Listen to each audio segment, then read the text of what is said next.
Welcome back. You're watching Impossible Color, and today I'm going to be doing another portrait makeover. So I took a portrait here to show off the recent cherry blossoms. I've got some speckled light that I'll be dealing with and trying to bring out some more details in the darks and just some basic cleanup of some areas of the image and some skin color corrections. So let's get started. First thing that I'm going to do is look at the white balance setting. This was taken in daylight, so I'm going to select that, but I find that it makes the image just a little bit too orange. So I'm going to dial that back just a tad. Let's go with 5200 for this. And I want to get some more shadows details showing in the hair. It's, it's not clipping, but it is looking a little bit flat. So let's crank up the shadows a tad. You can see a lot more detail coming through the hair here. And I think 50 looks pretty good. In the HSL tab, I'm going to look at the luminance and try to do some little bit of brightening of the skin here.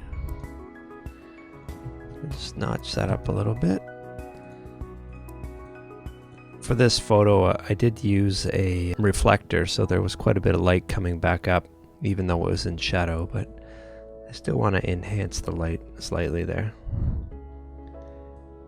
And I'm going to bring the green down in the background, just let that kind of fall back. Going to increase the purples a little bit just to allow the blouse to come forward slightly.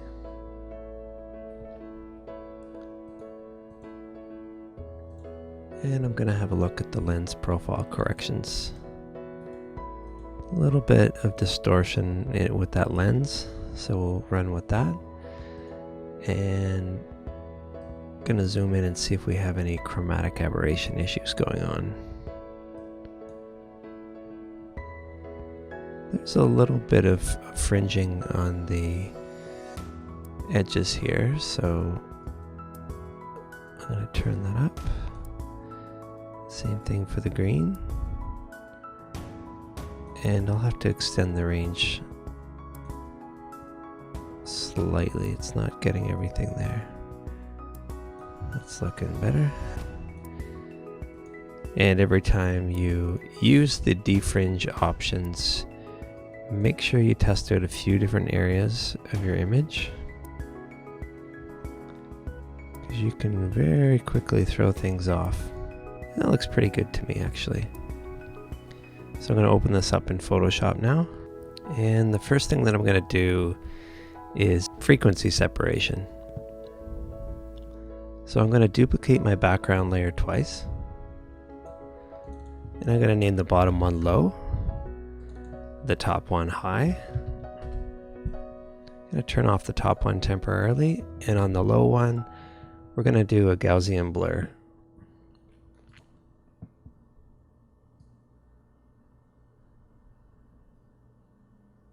I'm going to pick a value that just smooths out all of the major tones in the skin, but still allows everything to be clearly seen.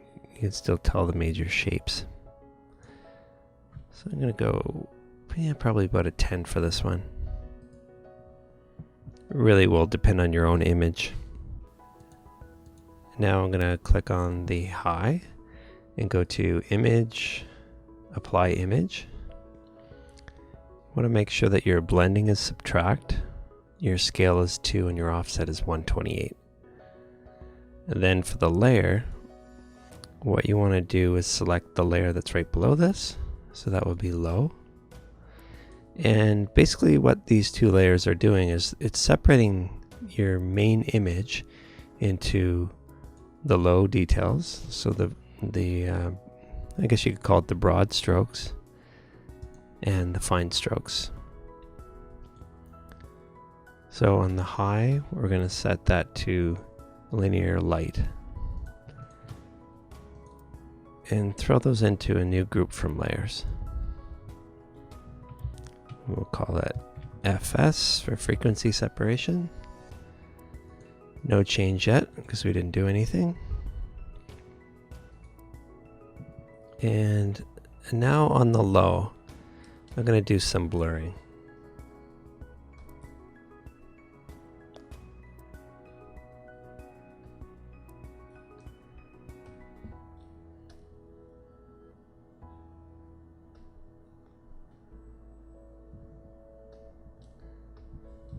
Now every time I select, I can just repeat that by going Control F. And basically I'm going through the image and I'm picking areas that are slightly have some variation in tone and color, and I'm kind of just blending them together. Making sure that I don't distort any major shapes.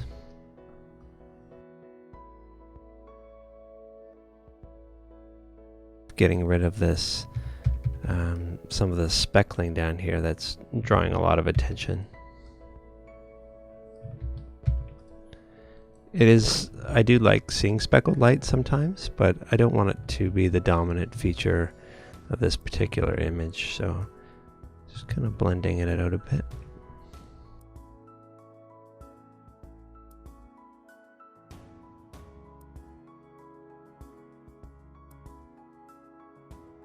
And that looks pretty good to me.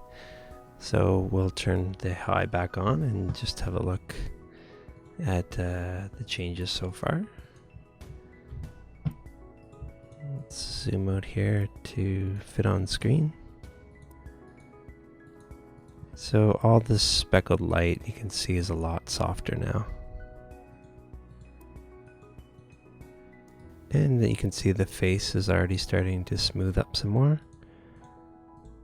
I think I'll hit this highlight right up on the forehead. Sometimes the shadows of the hair create little distracting lines as well. And now we'll work on the high layer. So this is really going to exaggerate all of the texture. Now, different people work on this layer differently. Some people prefer to use the clone stamp tool. Myself, I prefer to use the spot removal tool.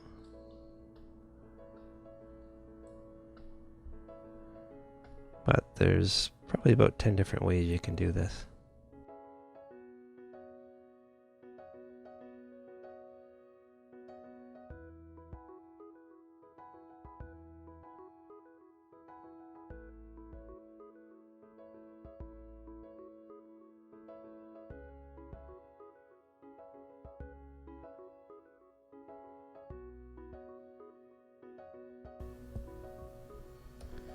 And that looks good for the high.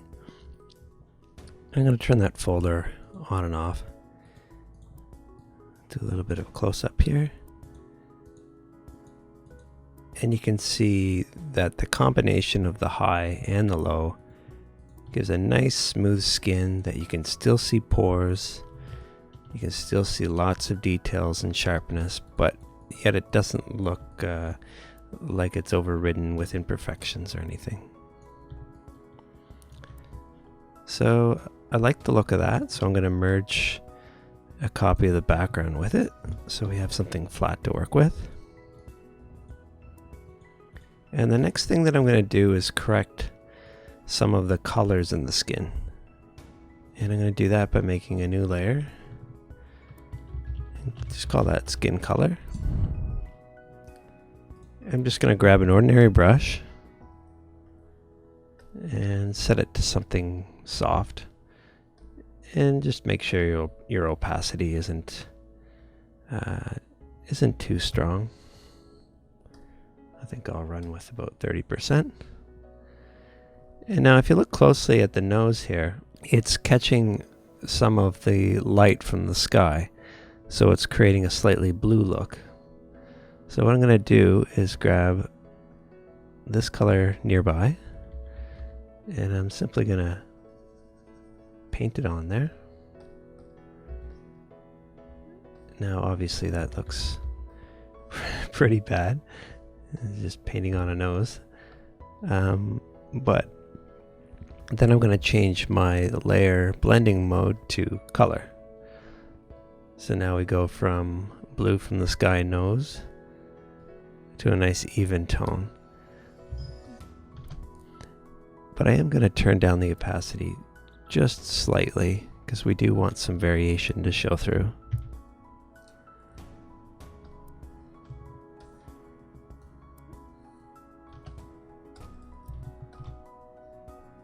Now I'm just going to go through some of the other areas of the face and try to do the same thing by smoothing out some colors. You can do the same thing for the lips. Say for example, you've got a little bit of light that's coming through another part of the sky or some other direction, so you can't see the edge of the lips as clearly.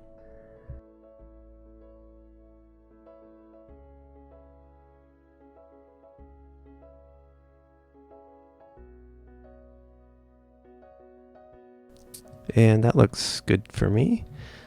So I'm going to merge that all in together. And now I'm going to clean up some of this background stuff that I don't like. So I'm just going to select some of these areas that are bothering me. I don't want a stick going into her head. There's a little bit of detail up here that is distracting. And we'll just go edit, fill, and content aware.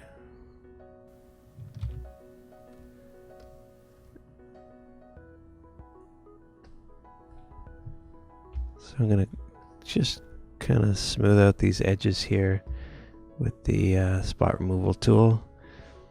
Probably could have used this just by itself without the other thing, but you never know till you run it. And that looks a little less distracting. It's nice not to see a branch sticking right into her head here. And I'm just going to add a little bit of color in here to correct that little blue patch that I see. And I'll use the stamp tool to get rid of that kind of larger clump of darkness on the edge. That kind of stuff's really easy to do, and it helps unify your image. If I turn this on and off, you can just see how distracting those dark elements on the edges are. Whenever you first open up your image in Photoshop, it's a really good idea just to scan the head and see what's in the background. If there's any telephone poles or wires or anything that kind of look like ears coming out in the background. Sometimes it's easy to forget those as you're taking their image.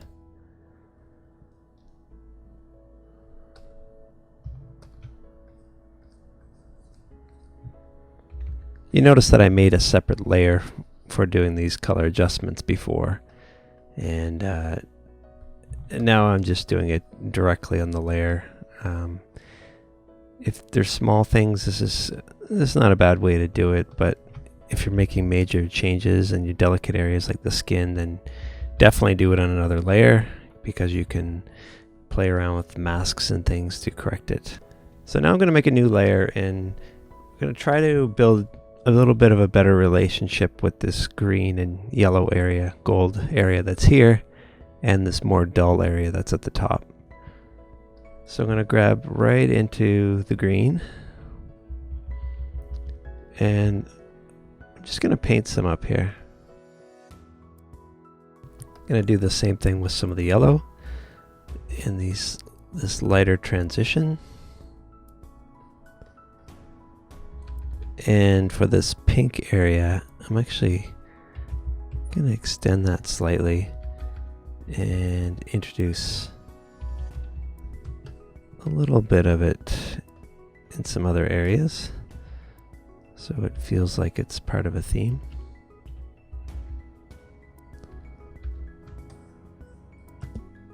And we'll set that layer to color.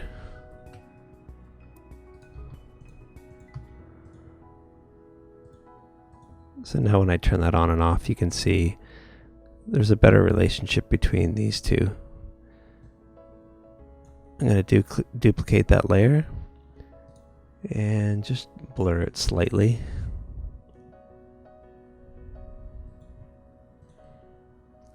Now remember, these layers are just set to color, so they're not affecting the shapes that are underneath, just giving a little bit of life with the color. So speaking of color, now it's time to do some major color changes. So I'm going to make an adjustment layer and go to color balance. Start with the shadows and add a bit of red. Taking a bit of green out of there as well. I think I'll leave the blue as is. And now for the midtones.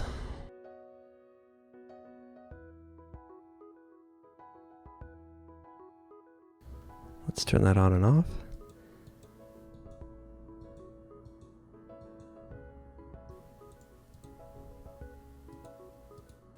That's a pretty subtle shift, but we'll get to some more refinement with a selective color.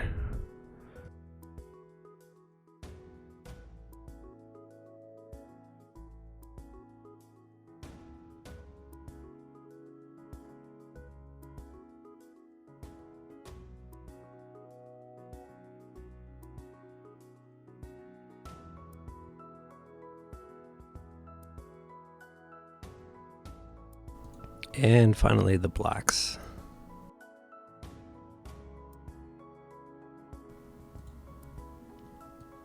So turning it on and off, we can see some more subtle changes. And at this stage, you could go back in and you could create masks to selectively change those. Or you could just go in and edit those layers again, however you like. I can see right now that I think I went a little too extreme with how bright the blues are. So I'm going to go back to my selective color to blues. And I'm just going to tone that back a little bit. It was way down there.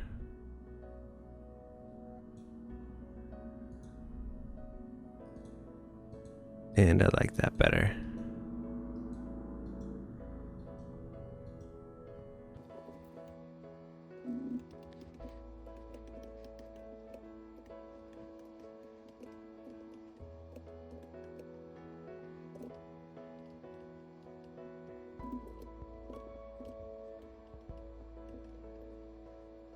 And now for the sharpen. So I'm going to go to Filter, clicking on Nick Collection. This is free as a download from Google. It used to be about $300, I think, for the whole thing. But just going to the output sharpener here. It's the only part of the module we'll be using today. And looking at this slider back and forth, sees that it's really bringing out the eyes quite a bit. So I'll OK that.